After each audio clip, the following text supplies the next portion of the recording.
So how long have these guys been up here? We're actually having a 100th-day celebration on Sunday. And these are oak trees? For the most part, they're oak, yeah. Although, you can see other trees. There's a sequoia. Yeah. There's, a redwood tree on the other side. And what, they would just want to clear the whole thing, as usual? They want to clear the whole thing. There's a bay tree, there's some yew trees. But predominantly oak. There's a couple of these, Cedrus deodaris and Cedrus atlantica. And what do they want to put here? They want to put a high-performance athletic training facility.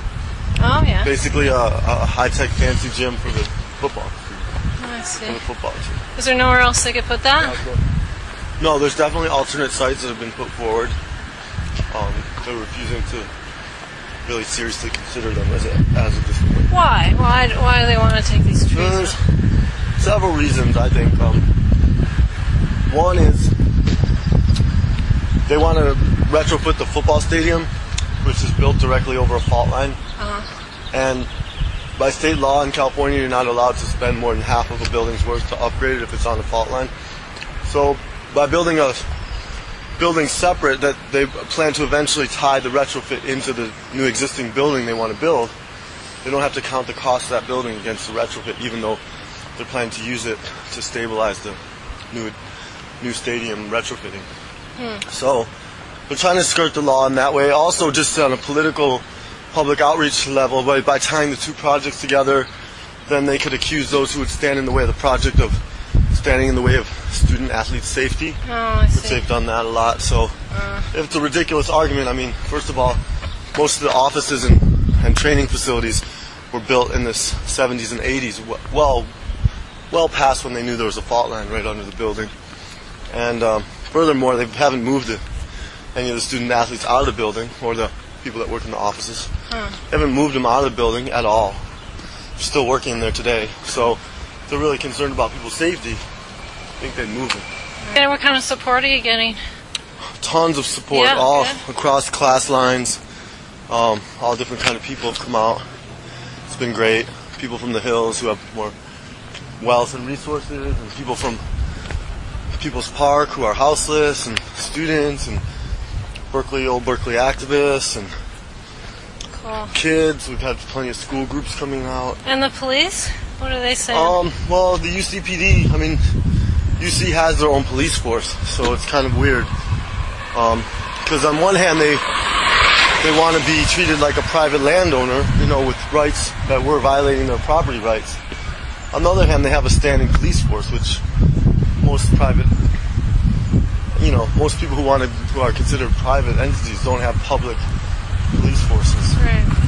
So it's kind of a weird situation, and the UCPD is they're using them as much as they can to harass us, intimidate us. They've stolen our stuff a bunch of times.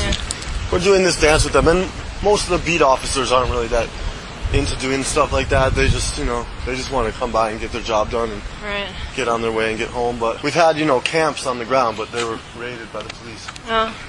But we're still there, and we've been there the whole time.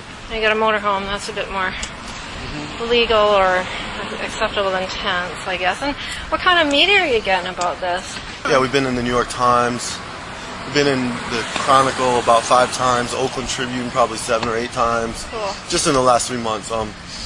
Been in the Berkeley Daily Planet continuously, and how they spin indie media. So if you're an environmentally conscious person in the Bay Area and you don't know about this, I would say maybe you need to get out of your house more or something, because... Or check the alternative press, or you say some of the corporate press are doing it too. Are they spinning it, or are they sort of on... Sure.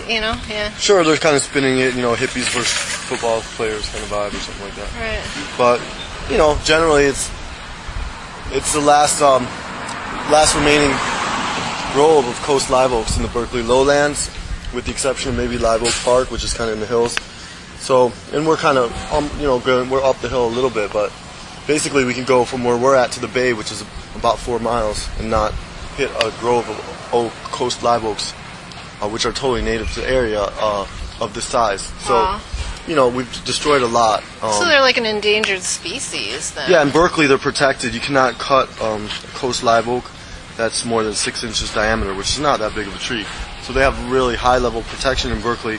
What's going on is the university doesn't feel they have to follow Berkeley City ordinances, which Well, Scooter Libby didn't think he had to follow the rules either. basically they feel they don't have to follow Berkeley City ordinances, and Right. they have gotten the state law to back them up. Right now, there's another case involving UC Santa Cruz that's challenging that whole notion that, here, like in Berkeley, UC is by far and away the largest landowner in town. So if they don't have to follow town ordinances, why should any small landowner have to follow them? Right. So we're trying to get them to do it, and it's in court right now. It's tied up, but the solutions aren't in court. They're in people's hearts and minds, and the regions really need to. Although if you can get a court precedent on this, and you have lawyers working for you, and yeah, the problem there is that it's very common for corporations to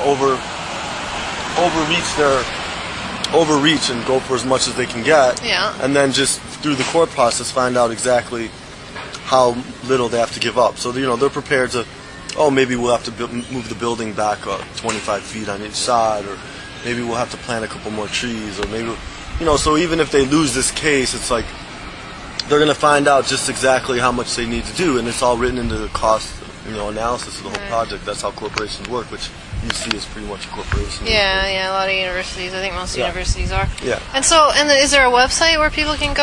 SaveOaks.com. SaveOaks.com. All right. So is there anything else that you want to say to the people?